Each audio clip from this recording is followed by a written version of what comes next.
It's the mystery gripping the world. An airliner vanishes without trace. There has been nothing remotely like MH370 in the modern era. For the families, the agony of not knowing. No family should ever have to undergo day after day of not knowing where their loved one is alive. Is this a new and deadly threat? If this is a cyber hijack, it's not only a significant new form of warfare, it fits the pattern of where warfare is going. Flight MH370. 14 days that gripped the world. The disappearance of Flight 370 is not a game changer, it's a world changer.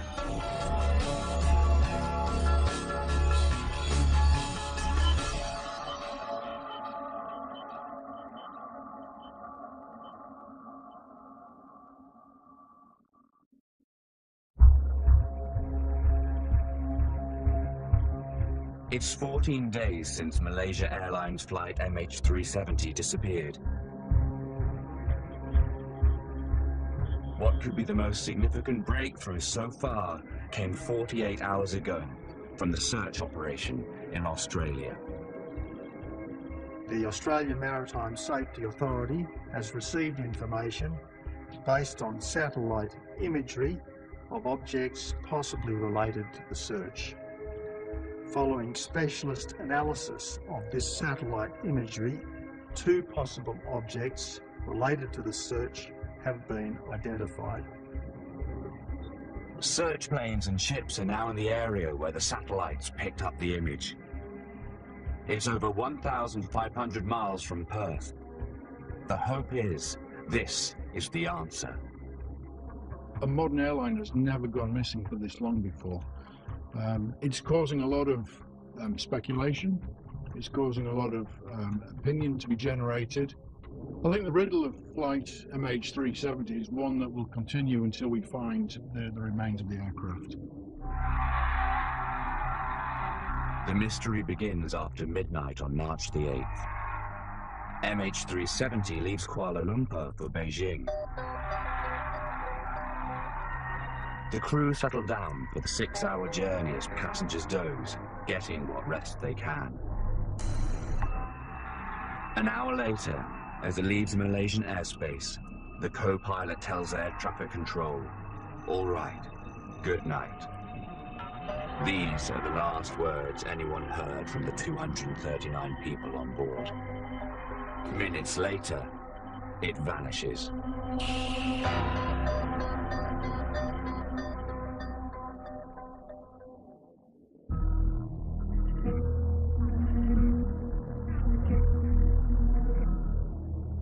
Beijing, 6:30 a.m.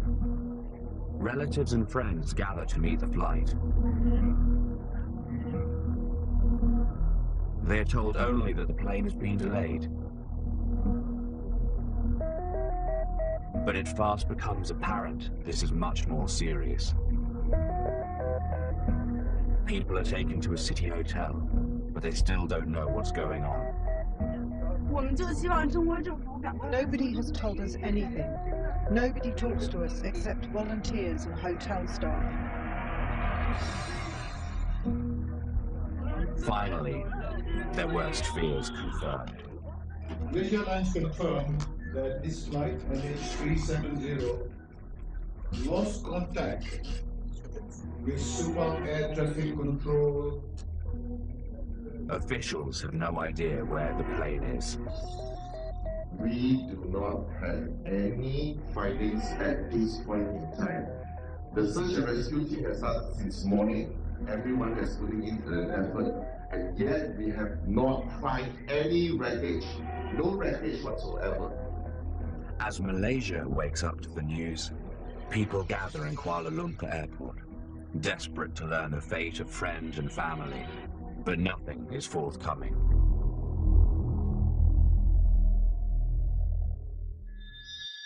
But this we do know. The plane took off from Kuala Lumpur at 20 past midnight local time on Saturday, March 8th.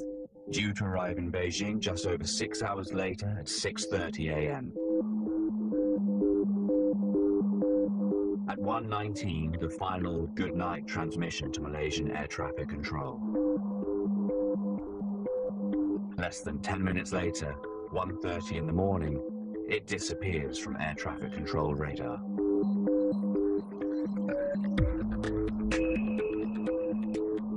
As the search intensifies and international effort swings into action, a flotilla of vessels scour the ocean. Above, planes also search for the 300-ton aeroplane.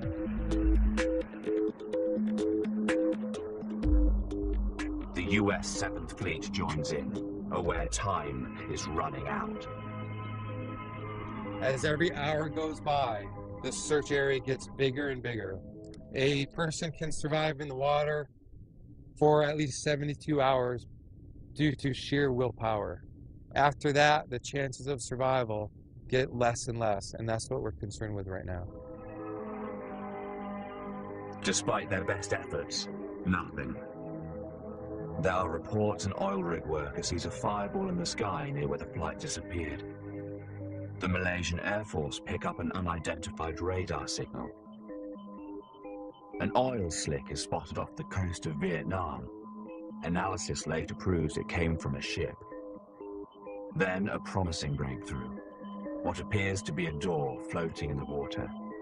It turns out to be a cable reel. For the relatives of those on board, the agony intensifies.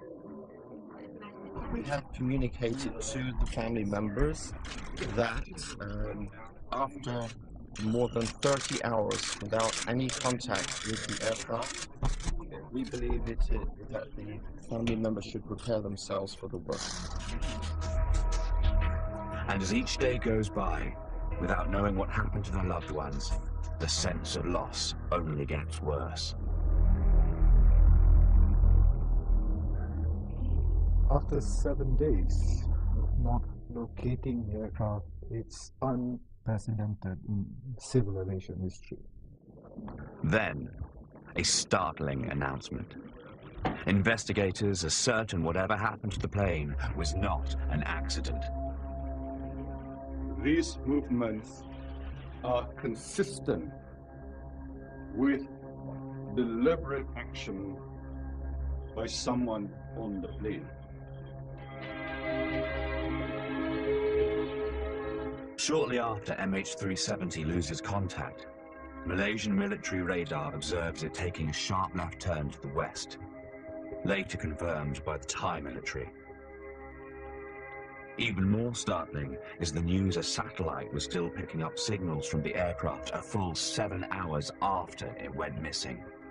The plane's last communication with the satellite was in one of two possible corridors. They give no precise location, but indicate two key areas. One, a northern corridor stretches from the Kazakhstan-Turkmenistan border to northern Thailand. The second southern corridor is a vast swathe of the Indian Ocean.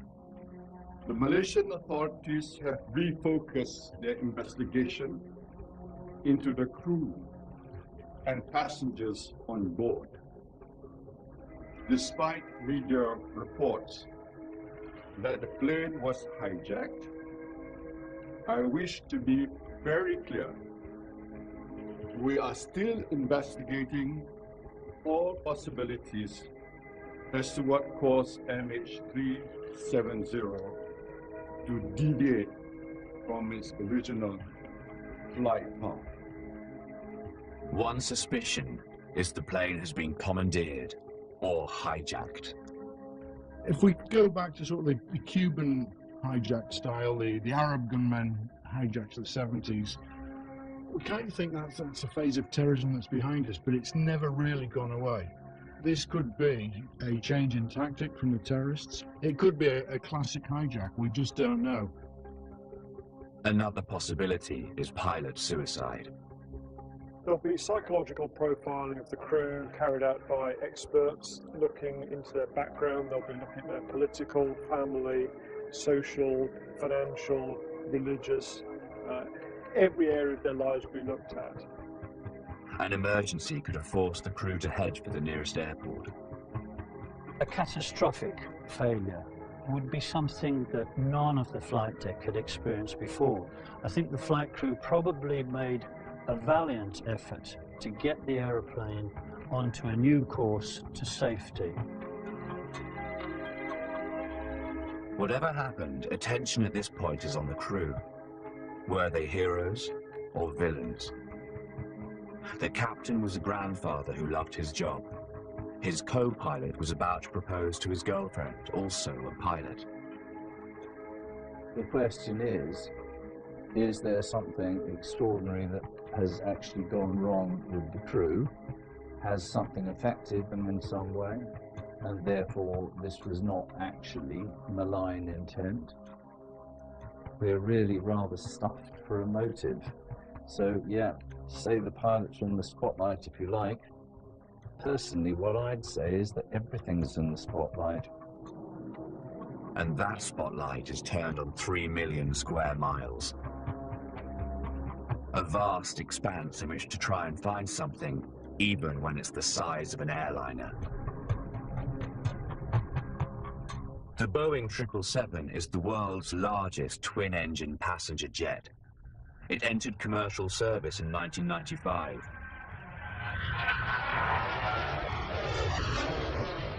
Mechanical failure is unlikely. The 777 has a fantastic safety record. It's had one fatal accident in 20 years of operation, so it was surprising to hear that there'd been an event.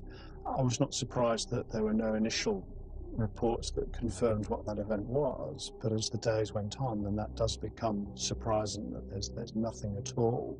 The engineering standards of today's aeroplanes are absolutely unparalleled. Aeroplanes have never been so good. If there was a catastrophic physical failure of the engines or the aircraft would have fallen where it was and we would have found the wreckage already. When flight MH370 takes off, the weather's good. The sky's clear, so an act of God is highly unlikely. So what could possibly have happened to the passenger jet? There are at least 50 theories out there. Many of those theories are by Boeing pilots and experts and accident investigators. But again, until you've got the evidence, it's only a theory. It may be confusing to see so many theories evolving about the loss of an aircraft, and it's a very technical issue. But all of those theories are actually very useful.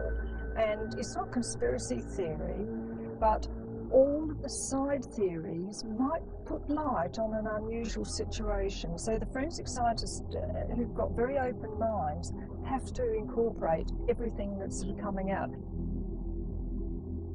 As day 2 comes to an end, the world, and especially the families, need information. A possible lead. The authorities home in on 2 suspicious passengers. Could these CCTV images be the key to unlocking the fate of MH370?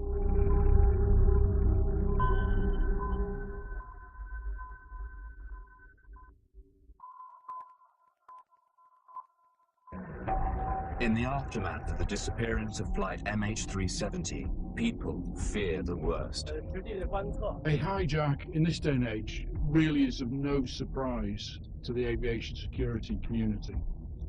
I think no one can rule out foul play at this stage, and that could be anything from a terrorist attack across to an act of sabotage. And new technology brings new threats. Until it's disproven, this is potentially a cyber hijack. Day 2, and the Malaysian and Vietnamese search effort focuses on an area 20 miles around the last known position of the plane.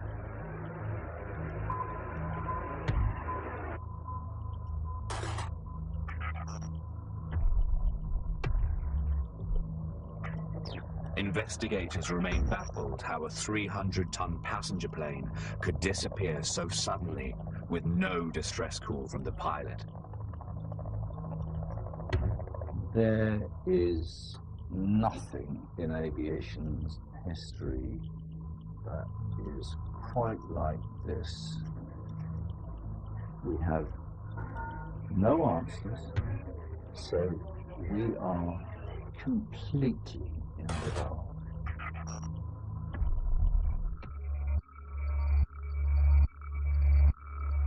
One possible explanation is the plane has been brought down by a terrorist bomb, similar to the one that destroyed Pan Am Flight 103 over Lockerbie in 1988, killing 270 people. As in the case of MH370, there was no distress call, and the plane disappeared from radar screens instantaneously. There's a lot of rumour and speculation, and indeed you can see that some things come out and then they're denied and then they come out again. It takes time for the whole team to process things. They want to give out facts. You have Kuala Lumpur, which is several hours ahead of London time. There's a British accident investigator working on this in relation to the engines. You have Boeing based in Seattle. So anything may well take 24 hours to verify, just in the way that the information goes around the world in a global manner. So there's obviously a process to release the information. One striking new piece of information is that two passengers were travelling under assumed identities. We have the CCTV's recording of those passengers from check-in right to the departure point. Puri Norma Hamadi and Syed Mohammed Reza Delabar were photographed boarding the flight using stolen passports. And examination of radar records suggests the plane might have unexpectedly changed course. There is a possibility that this aircraft faked a turn back, but we are not sure whether it is the same aircraft. If this is true, who changed the plane's course and why? Having tracked down the genuine passport holders, the police reveal their two suspects are Iranian. Could they be linked to terrorism in the Middle East? The broadcast of a TV interview in Australia draws attention to flight deck security. Jonty Roos, a South African, claims to have spent an entire flight in the cockpit with MH370 co-pilot Fareeq Abdul Hamid in 2011. They were talking to us. They were actually smoking throughout the flight, which I don't think they're allowed to be doing. At one stage, they were pretty much turned around in their seats talking to us, and they were so engaged in conversation that he took my friend's hand and he was looking at her palm and said, "Oh, your hand's very creased, that means you're a very creative person." Passengers have been banned from cockpits since the 9/11 attack, a measure to prevent the terrorist takeover of planes.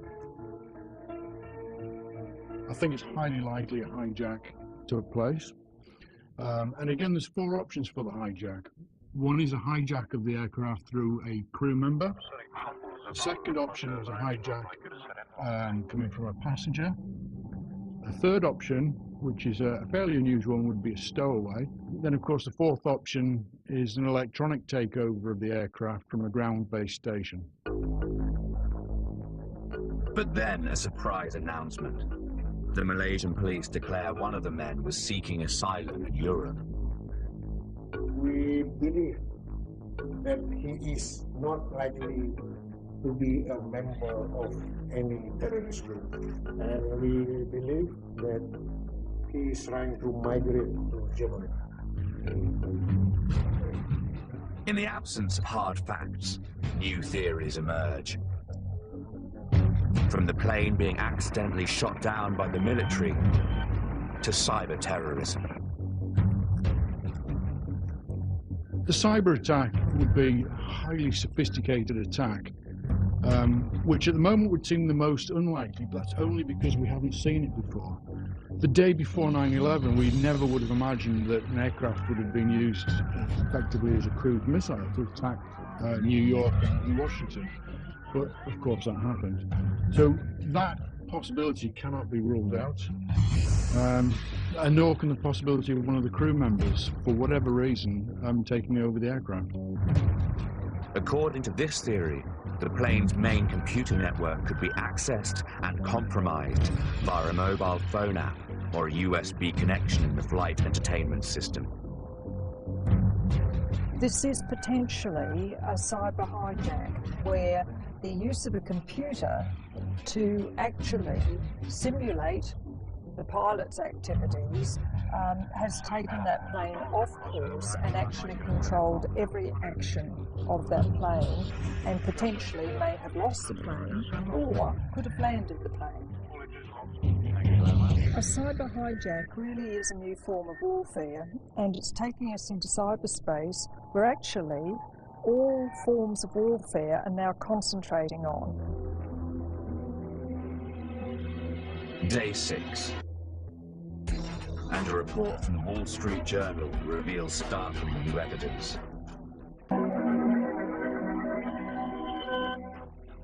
The journal is exclusively reporting that U.S. investigators believe missing flight Malaysian Airlines 370 flew for an additional 4 hours after losing contact. They claim to have information that the plane had flown on after it disappeared from the radar. Several hours ago, we reported that the Malaysian 777 appears to have flown on for an additional 4 hours after it was last seen by officials. And that was determined through a continual monitoring of the engines that happened even after the transponder stopped broadcasting for whatever reason in the early hours of Saturday morning over the Gulf of Thailand. This new information raises perplexing questions. If the plane continued flying, who switched off the radar transponders? And where is the plane now? Malaysian authorities are swift to respond. As far as Rolls-Royce and Boeing are concerned, those reports are inaccurate. The Wall Street Journal retracts its report, saying they had made an error and issues a correction. The information did not come from the engines, but from the plane's satellite communication link, a system designed to automatically transmit the status of the onboard systems. It was a non-specific satellite signal. They know it came from the airplane, but it wasn't like a transponder response which gave a whole load of identification. They just happened to know that it was that aircraft, but there was no information in this ping. It was just a ping. Later that day, the White House announces that the search may need to be extended to the Indian Ocean. It adds credibility to the theory that the plane continued flying after it disappeared. If the theory is true, the plane could have flown for an additional distance of 2,200 miles. As the search area expands to an area of almost 3 million square miles, investigators turn their attention to the plane itself. If mechanical failure is responsible, it would not be the first time.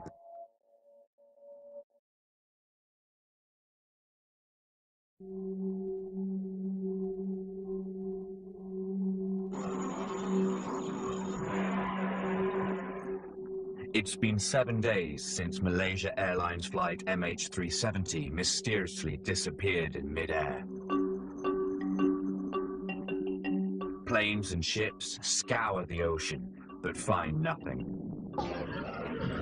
while desperate relatives wait for any news of their loved ones.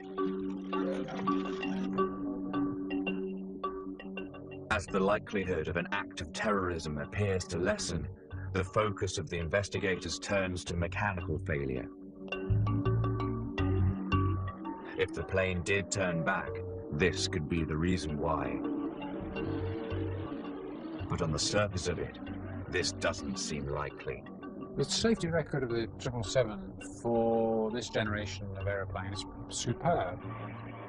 It's an extremely robust airplane. It handles exceptionally well, and it has a lot of inbuilt features that prevent the flight crew from abusing the airplane in a way that some of them may carelessly do. However, mechanical failure, even on new planes like this, is not unheard of. It's quite difficult to make 300 tons of metal disappear without trace, but it has happened before. If you look at 20 years of airline disasters and accidents, more often than not, it is actually an operational or a mechanical problem with the aircraft. In June 2009, Air France 447, a Boeing Airbus, disappeared over the Atlantic, and mechanical failure was to blame. That aircraft had 228 people on board, and it was over the South Atlantic going to Paris at 36,000 feet, and it just simply vanished. And it took some time, about a week, for some of the wreckage to be spotted on the surface. A thorough investigation found the plane crashed because of ice forming in the tubes that measure the airspeed.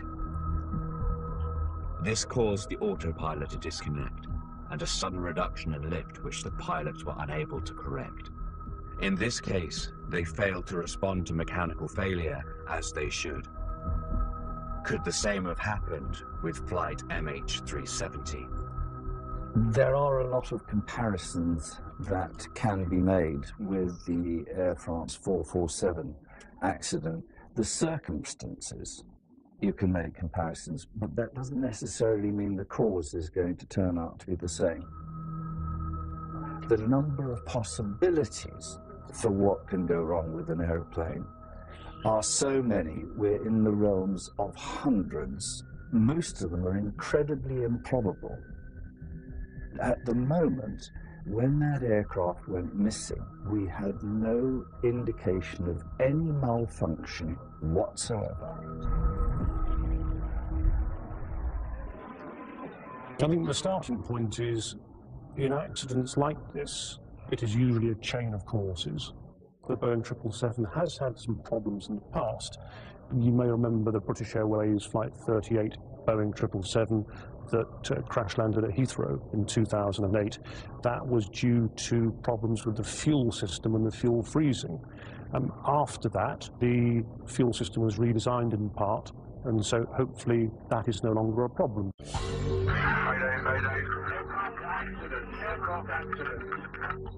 But it certainly was a problem back in 2008. Both engines on the plane failed. Position is the threshold, runway 27 left. Aircraft type is a 777. The problem is crash. Paul Stafford, a former lecturer at Kingston University in Surrey, was on that plane. The oxygen mass fell from the roof of the aircraft, and we seemed to be skidding for an eternity, bumping and bashing around. I smashed my head in the front of the seat. I hit my knee on the seat. I buckled my body in half. My chest was hurting. We eventually stopped, and it was completely quiet. I looked to my left, and the undercoach had come through the wing.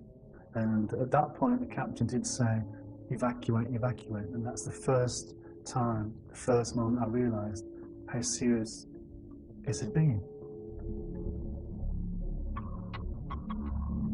It was terrible.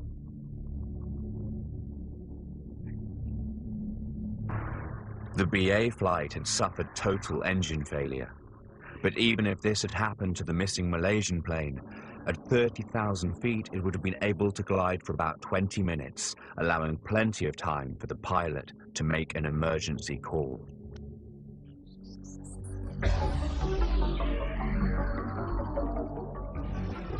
Day 8 of the mystery of the disappearing plane. A press conference is called in Kuala Lumpur.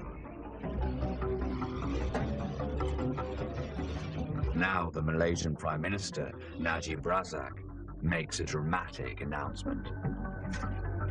The Royal Malaysian Air Force primary radar data showed that an aircraft which was believed but not confirmed to be MH370 did indeed turn back.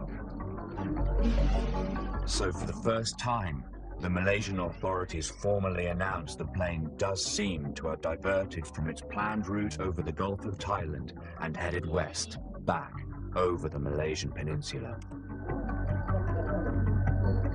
This points to deliberate intent by whoever was flying the plane. And a further announcement from Prime Minister Razak seems to confirm this. We can say with a high degree of certainty that the aircraft communications addressing and reporting system was disabled. Like other planes, this flight was fitted with what's known as ACARS, Aircraft Communications Addressing and Reporting System. It allows the computers on the plane to relay to computers on the ground all kinds of ongoing technical information about the condition of the plane. The ACARS system was turned off. And this doesn't just involve a switch in the cockpit. It requires someone with technical knowledge to remove circuit breakers. Suddenly, mechanical failure is looking less plausible. But, to add to the confusion, as this news breaks, there's a flurry of speculation on the internet about there having been cracks reported in the fuselage of the aircraft.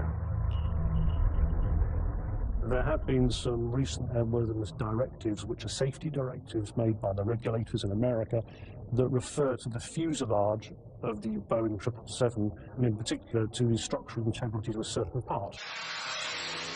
These cracks were reported at the crown of the fuselage, near the plane's aerial.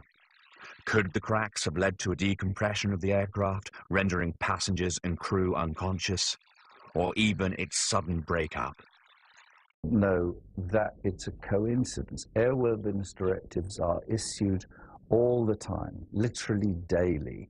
This one just happened to coincide with the disappearance of this aircraft. If there was a loss of pressurization to the extent that the crew became incapacitated through hypoxia, long before that ever happened, they would have had an alarm go off on the flight deck. There are gongs and lights, big red lights flashing away, and the hooter that goes off for depressurization, you would not sleep through it, let me assure you. In modern aeroplanes, they have so many backup systems that the likelihood of a system's failure bringing an aircraft down without the pilots having time to tell air traffic control that they were in distress it's unthinkable. The idea that a Boeing 777 could suddenly have a wing drop off or some major structural failure, again, that sort of thing happened back in the 1940s. It doesn't happen any longer. So again, focus is directed upon some deliberate action. This is of little comfort to the grieving relatives who simply want to know. But deliberate action seems more likely when it's confirmed that shortly after the ACARS was disabled, the plane's transponder was switched off. This sends signals to civilian air traffic controllers. The aircraft has gone missing at the point of maximum confusion, which is the handover between two international air traffic control service providers over an ocean. This can give you, say, 15 minutes to make good your escape before anybody even starts to question whether you've actually gone missing at that point in time. The aircraft is then flown along the borderline between Malaysia and its northern border, which again indicates that perhaps the pilot or somebody with a lot of flight technical knowledge and air traffic control knowledge understands how to hide this aeroplane. And then it's alleged at the moment that the aeroplane is flying at 29,500 feet, which is quite often used as a borderline between two vertical segments of air traffic control. So effectively, it's threading its way between four boxes that are stacked together exactly down the middle line, so that everybody will assume it's somebody else's problem. If the plane continued out into the Indian Ocean, it could then have been brought down deliberately. But if it has crashed, shouldn't it be possible to locate it because of the signals from its black box? To find it, if it's gone underwater, one of the things that you would use is this beacon here, which emits a signal for at least 30 days. You have to have some idea of where the accident site is. So depending on things like the depth of the water, temperature of the water, you may be able to pick this up from only about 5 miles away. But we're talking about a large area of sea here, and if you try and send down perhaps a remote operated vehicle, a mini submarine, try and find it, you have to have a pretty good idea where you're looking, or you have to be very lucky. This is why it took 2 years to uncover the black box of Air France 447. But now, the Wall Street Journal story about the satellite ping comes into play. It's about once every hour, the satellite just sends it a message to say, "Hi, are you still there?" And the aircraft will reply, "Yes, I'm still here." And that's how the authorities in the region have been able to confirm that the aircraft was still transmitting these signals for up to about 7 hours after the last transmission. This information cannot pinpoint the plane, but it gives the angle of the plane in relation to the satellite. This, investigators are now able to place the aircraft in one of two corridors. A northern corridor going from Thailand towards Kazakhstan, and a southern one leading out into the Indian Ocean. At this point, search efforts in the South China Sea are wound down. If it had gone up the northerly corridor, the chances are that the amount of military radars in that area would have detected the aircraft. It may have been seen by the military who say, well, it's just an airliner at 30,000 feet. What's the problem? The Civil Air Traffic Control Authority should be talking to it. The Civil Air Traffic Control Authority might think it's a military aeroplane, or indeed not detected if they don't have primary radar display shown.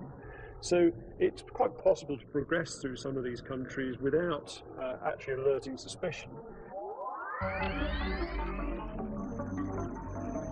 Day 9. The number of countries involved in the search has expanded from 14 to 25. The two air corridors encompass a vast area. And as the search area expands, reasons for the plane's disappearance remain just as obscure. It's not just going on a murder hunt without the body. It's actually trying to find the weapon before you know there's been a murder. By now, all crew members and all passengers are under investigation. Was there anyone on that plane with psychological problems? Hijacking and sabotage remain on the table, but inevitably, the spotlight falls on the pilot and the co-pilot. Do they hold the key to the secret of flight MH370? And then, some dramatic news from Australia.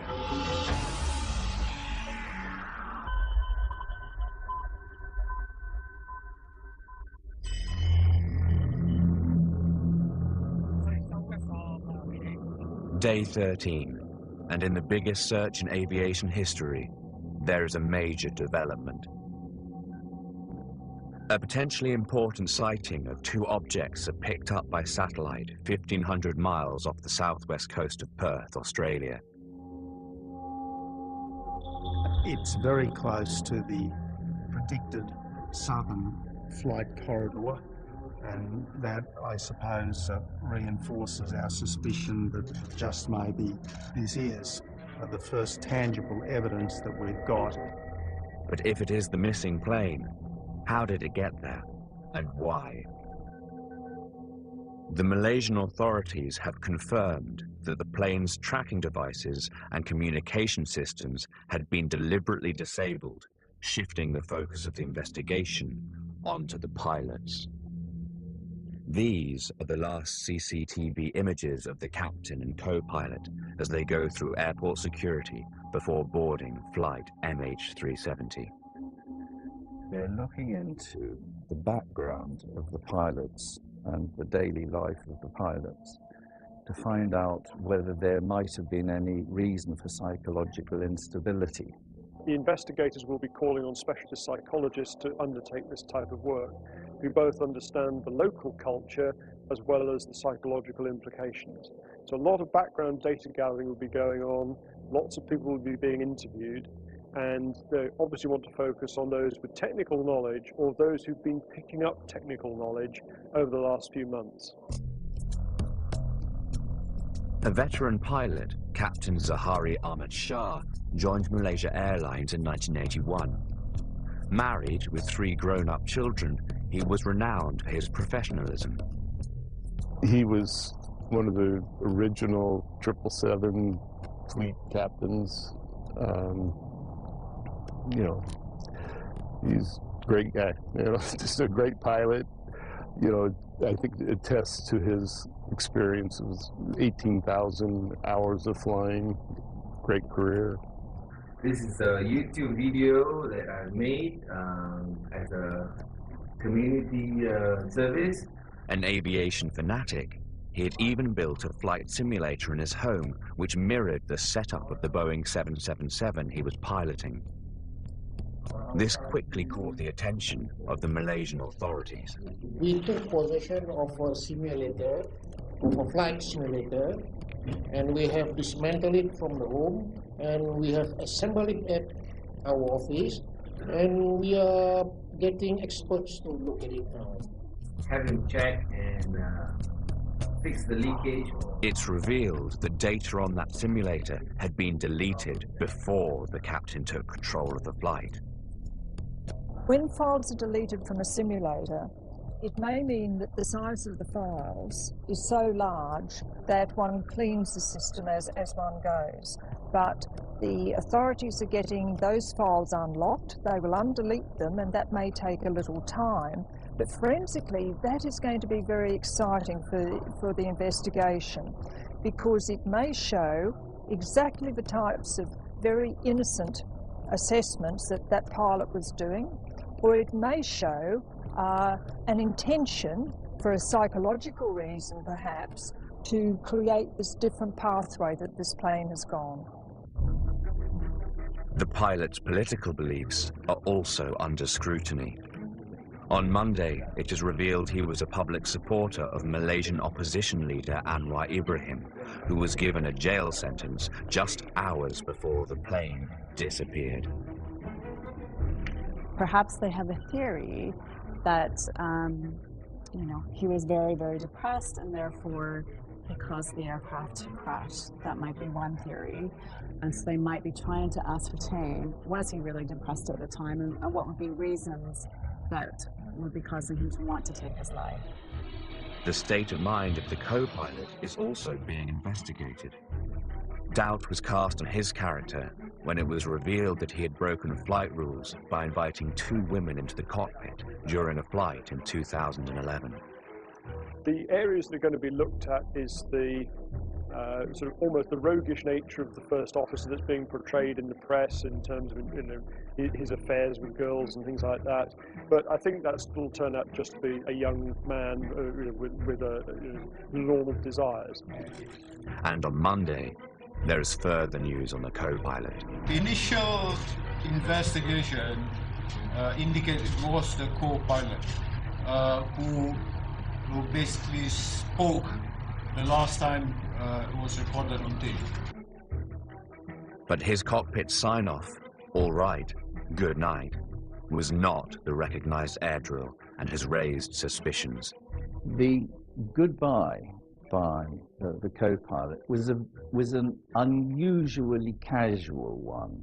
there was no use of the aircraft's own call sign. Even if you were going to use the word good night, you'd follow it up with your call sign so that the air traffic controllers know who's saying good night. So, could the pilots have committed suicide? Although there is no indication at this stage this is pilot suicide, such incidents are not unheard of. In 1997, a Silk Air flight crashed in Indonesia, killing 104 people.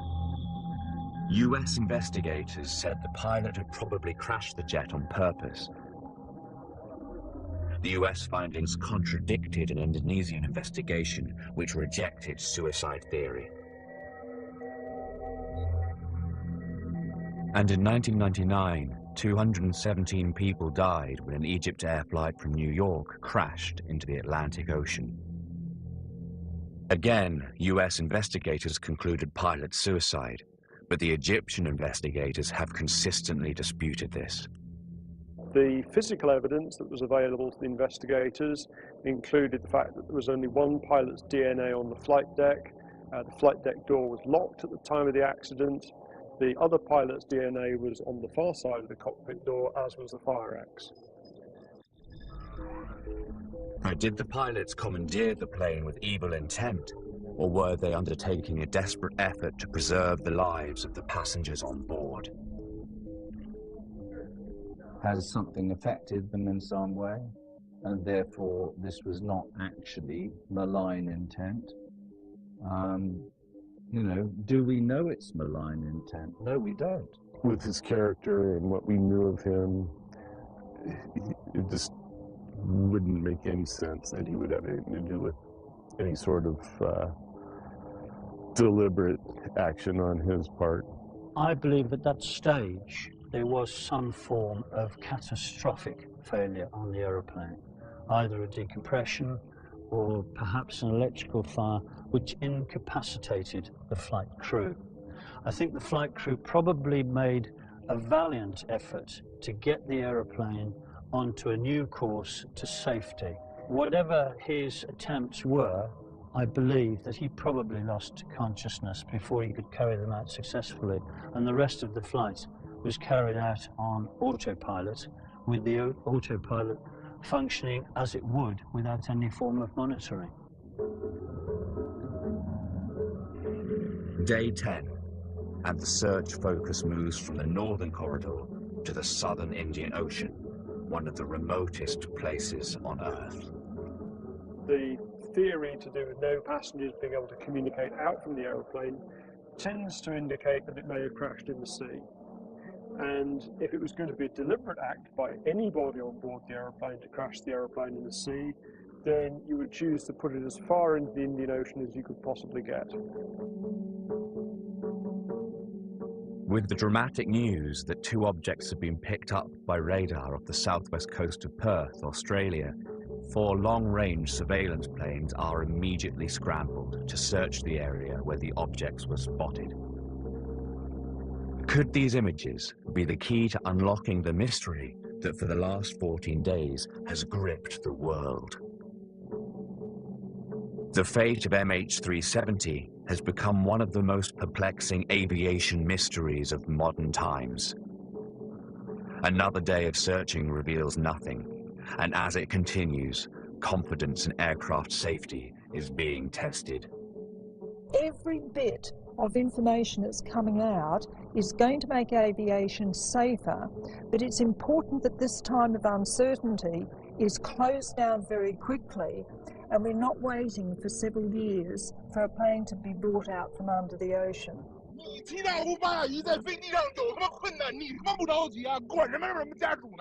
For the increasingly desperate families of the missing passengers, the nightmare continues.